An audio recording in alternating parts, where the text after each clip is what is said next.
In this video, I'll be sharing 3 things that I learned about myself that led me to quit finance and how you can leverage those lessons to make a decision whether you want to stay in your corporate job or leave. Hey everyone, this is Wafa. I'm an ex-investment banker and cubicle survivor turned career and wellness coach and speaker. On this channel, I'll mostly talk about health and wellness, burnout prevention, self-care, and fulfilling career transitions. So if any of those topics sounds good to you, make sure you subscribe to this channel not to miss any further updates. So first I'll be talking about how I got into finance in the first place. Then I'll share the core 3 lessons that I learned that led me to want out. And finally, I'll share with you 4 action steps that you can put in place to learn those lessons sooner and make an informed decision on whether you want to stay in your field or not. Vamos! After graduating from a master's in finance from what's considered an Ivy League here in Paris, I decided that I wanted to get out of my comfort zone. And so I decided to work towards building a career in banking, and namely investment banking. I became an investment banking analyst in the debt origination space, more specifically in leveraged finance. Basically, the role of a leveraged finance analyst is to research and analyze the financials and the story and the structure of a bunch of companies that are to be acquired by a private equity fund or a company in a highly leveraged transaction financed by debt, of course, by the bank. And frankly, I don't really know why I made that choice.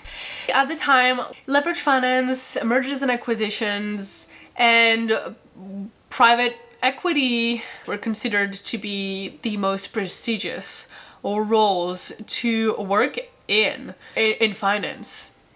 At that time, I just really thought, okay, these are the options are for me, not really interested by the rest, and that's how I made my choice.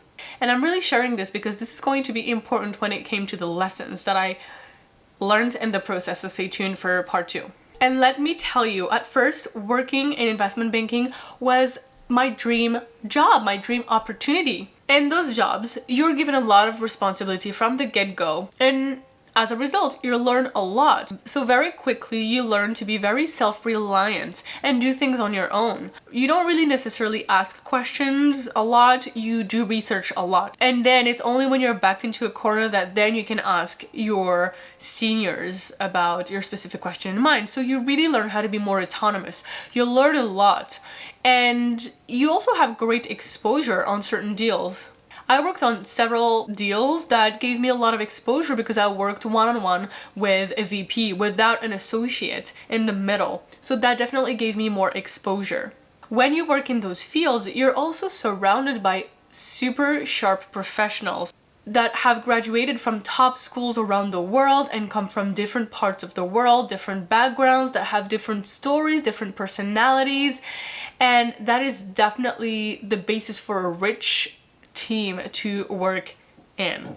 There's also the exposure to different teams, such as portfolio management, such as private equity, M&A, and debt structuration teams, risk teams, etc., which allows you to get an overall view of the whole cycle of a financing transaction, as well as get an insider view on different job roles, right, that exist. Finally, I would say that the fast-paced nature of investment banking really forces you to develop a strong skill set, namely great time management skills, great presentation skills, and also to develop a strong analytical mind.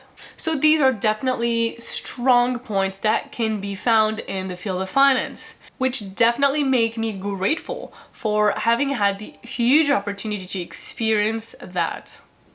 However, after some time, I did start realize that something was off, but I didn't know why. So I thought, maybe it's because I'm not learning enough, or maybe I'm not doing enough. So I decided to work even more, and I cut back on my social life to work even more.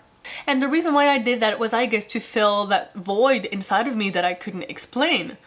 Why would something go wrong? What would be missing? So you think, okay, I'll just work more. Perhaps I have too much capacity or too much free time on my hands to complain, so I should definitely work more. On top of that, you look around yourself and you see people that seemingly are doing great. So you think, hey, so why am I feeling a void? And these people seem fine. It means that there's something wrong about me, because why are these people doing great? They seem fine. They don't seem to be complaining. They're climbing the ladder. They're doing it. So there must be something about me. And it's only when I found myself crying at 4 a.m. hysterically behind my cubicle that I finally understood, hey, something is wrong here. And after a long period of denial, that forced me to open my eyes and realize that something was wrong and I had to do something about it. It was a wake-up call. That's what forced me to start looking at myself and realize that I felt really unaligned. And no amount of extra hours at the office, no amount of work would fix that.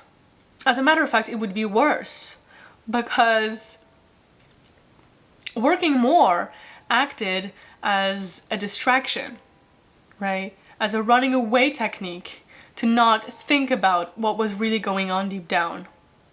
That really forced me to start thinking, hey, you need to take a step back to reassess who you are, what you want, and where you want to go next. So I decided to cut back on doing extra hours that were optional. And therefore I used that time to spend some time alone and do some introspection. And I feel like at that time I was already doing some coaching to myself without knowing it, which is definitely how over time I understood that this was a career for me, because it was a strong interest. It was a natural interest for me, a natural hobby. But what I did was I really did take some time off over the weekend. So instead of going out, instead of, having this never ending to-do list, I would really be on my own and start thinking about life in general. And that really gave me space to process my thoughts. Really, really important. So basically I exited that finance environment where I didn't feel super aligned, so that I could start thinking more clearly outside of that environment, to start understanding what were the patterns that worked for me, what were the patterns that did not. And that definitely is the first baby step that we can all take, is to exit an environment where we're immersed, because we don't have clarity. We're so immersed in it that we don't see what's in front of us. Exit that environment, and then you can start taking a fresher look at your situation. And so exiting that environment led me to meet people from other industries, from other circles, from other walks of life. And I started hanging out with people that definitely didn't work in finance. They were lawyers, they worked in corporate, some worked in startups, some were completely independent. They worked in the entertaining industry, in the coaching industry, in the fitness industry, and whatnot. And as you mingle with different people, as you start hanging out in different circles and find yourself in completely different situations, you start learning different lessons. You start feeling different emotions. By doing that, the first core lesson that I learned about myself was that I did not want to sacrifice my health and well-being for my career. And what I mean by that is that I did not want to have to choose between my mental, my emotional, my physical, and my spiritual health, and building a successful career. And that was huge. And what helped me realize that was a series of events. When I talk about physical health, when I hung out with fitness people, I noticed that these people were, first of all, having a decent living. They were doing well in their career. They seemed fulfilled, for those that I met at least. And so they got to build a career in that field, but also they reaped benefits that were beyond a title on their resume. They reaped benefits that were beyond a bonus, or they were beyond just, an etiquette. They felt stronger every day, they felt healthier every day, and we could see the progress on their bodies. And that was missing in the corporate field. The typical people that I was working with in finance actually struggled with a lot of health problems for some. Some people struggled with addiction. Some people, had digestive problems. Some people had, back problems, and some others had eye problems as well, like sight problems, because after you sit 12 hours behind a computer staring at a screen, of course, no wonder you have bloodshot red eyes. Of course you experience bloating. Of course you have back and neck problems, and etc. So I thought, hey, that doesn't really make sense. Why would you trade your health for something like that? If you are so smart and sharp, why would you trade your health for your career? That doesn't make sense. Why don't have both? And obviously when you work in fast-paced, work-intensive industries like that, you don't get a lot of sleep. You don't get a lot of free time. Therefore, that does take a toll on your health and on your body, and that as well was something that didn't really align with my value of health and wellness. Another hugely important lesson I learned about myself working in finance is that I did not want to work in a transactional industry. And that's the thing about finance. You spend most of your time analyzing numbers, crunching numbers and models, and performing, financial analysis. And and you work on different deals. Once the transaction is done, you move on to the next and to the next and to the next. And you, at least at an analyst/associate level, you don't really get much exposure to the client and don't really bond with the client. Actually, even a VP level. You get to do that whenever you start becoming a director and above. And I was not willing to wait until I was a senior and executive to build bonds with my clients. So that's why it made complete sense for me to pivot to the coaching industry, for example, because this is an industry where you completely focus on the human part of things. This is an industry where I get to leverage my empathy, my listening skills. The third lesson that I learned about myself that led me to want out of the field was that I really wanted to come into work every day and feel like myself. I did not want to lose myself in the process of building my career. I really wanted to be authentic and not have to play a persona to succeed or get along with others.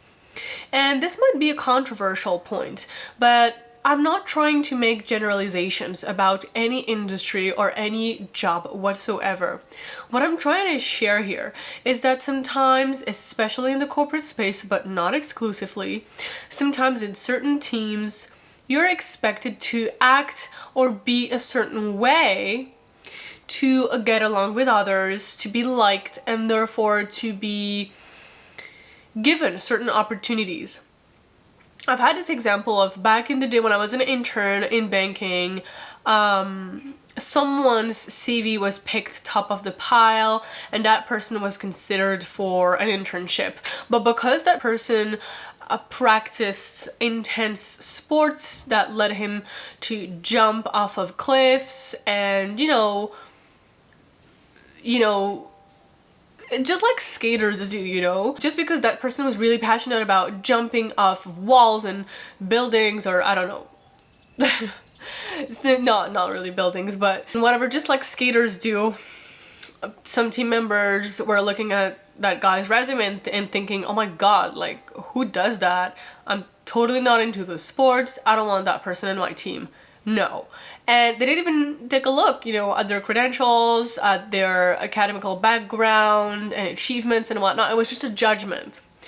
Another example of that is, those morning conversations I would have with members of some of my team members. And that included, hey, so what did you do last weekend?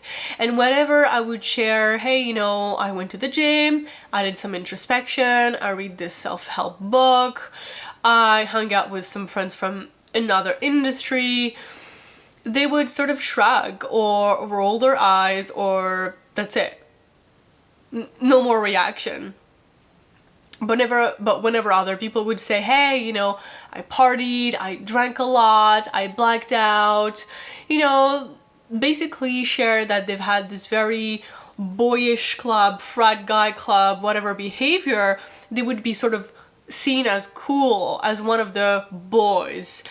And that was not me, because for me, I felt like, again, I was talking about health and wellness, it was an important value for me. So I've nothing against, partying all weekend, drinking and whatever. If that's your thing, go for it.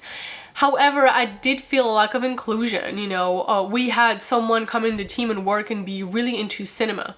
I have zero interest into cinema, but that person was a cinema lover, and they had extensive culture in the field, and whenever they talked about their hobby, people didn't really connect and saw him like the odd one out.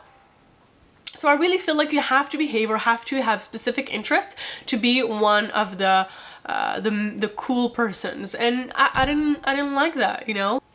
Now that I think about it, I did have past clients who told me that they totally felt like they lost themselves in their job. They became so one with the description of their job and what they thought that they had to become to be successful at their job, that they forgot who they were truly inside. And it is through session after session. I had this client, for example, who worked in corporate finance, and she was really, really skilled at what she did. She became a manager, and after years in the field and being promoted and being really respected, she felt completely bored, and she really struggled to have a work-life balance. One of the pillars we worked on was to help her regain her true self, to help her reconnect with her true identity, her true values.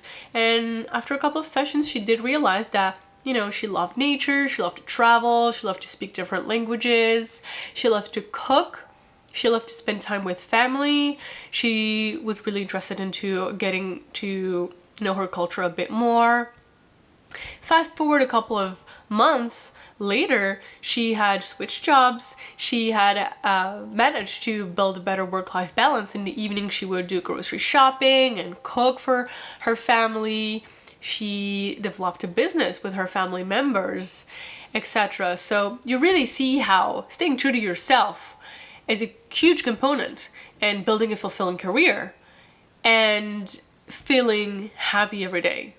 Okay, so now that you know more about the 3 core lessons that helped me realize that I wanted something more out of my corporate career, I wanted to share with you 4 very important lessons that can help you make important decisions for the next steps of your career and understand if you want to stay in or shift.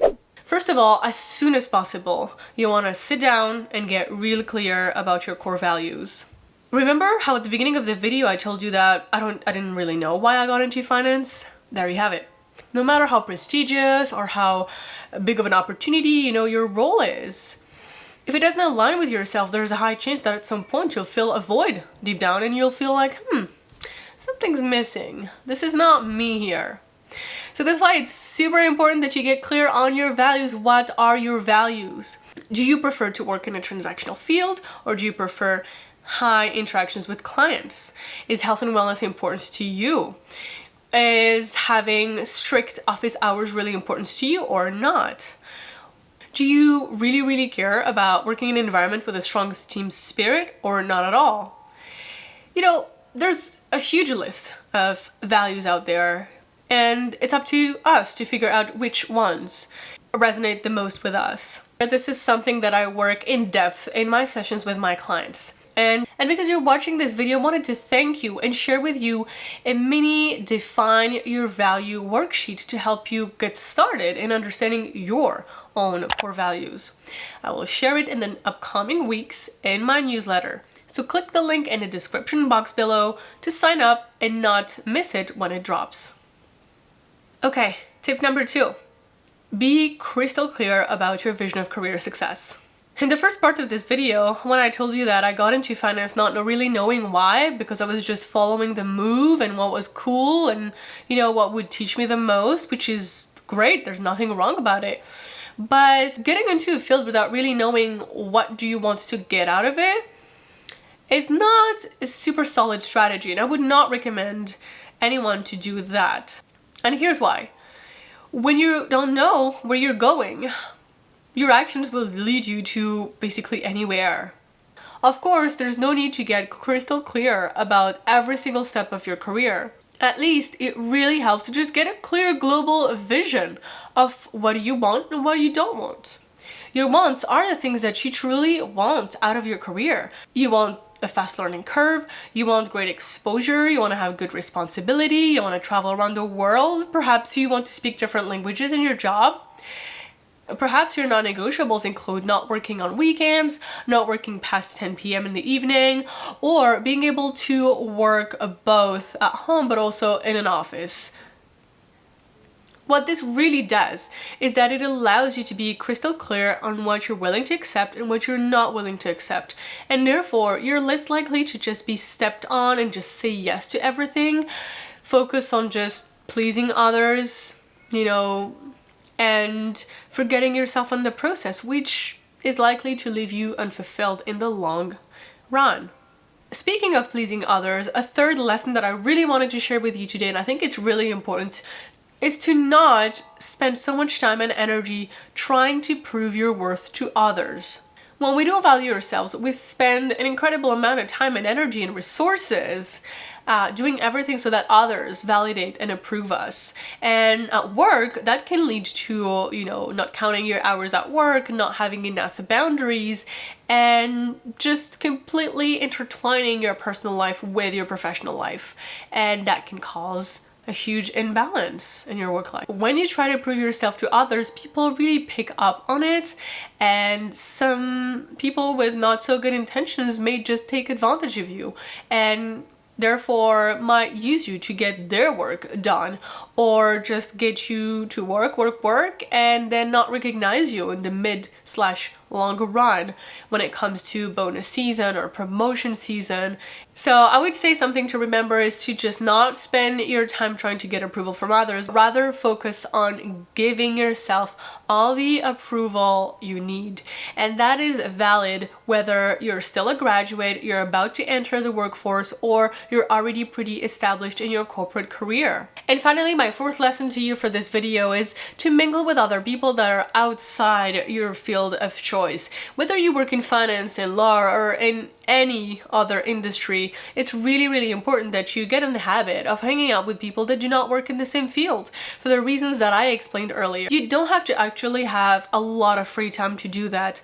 Honestly, on your weekends, whenever you do groceries, whenever you're invited to a party, a birthday, a dinner, a lunch, an after work, or drinks, whenever you hang out on Zoom with people or connect with someone new, this is your chance to connect. These are your opportunities to connect with different people, and it can only be a matter of a 5-minute discussion, and whether you truly take the time to be present, introduce yourself, share what you do, but also take the time to really listen to them, ask questions about what they do, why did they make their choices, what led them to be there, what are the core lessons they're learning in their field of choice, no matter which background they come from. Another good thing is to just be super open-minded. Talk to people who didn't have the same level of study that you did, who do not speak the same amount of languages that you speak, who don't have the same qualifications that you do. You'd be surprised. Some people who have zero education are absolutely brilliant, and they could really blow your mind. So really open yourself up to anyone, honestly, who's open to strike a conversation with you. You would be surprised about what you learn about others, but also most importantly yourself in the process. Wherever you are, start now, do what you can. If there was one expectation to be had out of this reflection process about your career, is to get to know yourself better. It is not to quit your job on the spot, or to give yourself a deadline before getting promoted, or put pressure on you to achieve a specific goal, but it's just to get to know yourself better so that you can learn and grow and bring those insights with you into your next role, whether you get promoted, whether you stay in the same role for a while, or you decide to quit or shift industries. No matter what you decide, it's all about your learning journey. If quitting has ever crossed your mind, stay tuned for next week's video, because in it I'll talk about how I effectively quit finance in just 6 months. And if you're interested in more career content, click somewhere on this screen to watch more. Thanks for watching this video. Bye!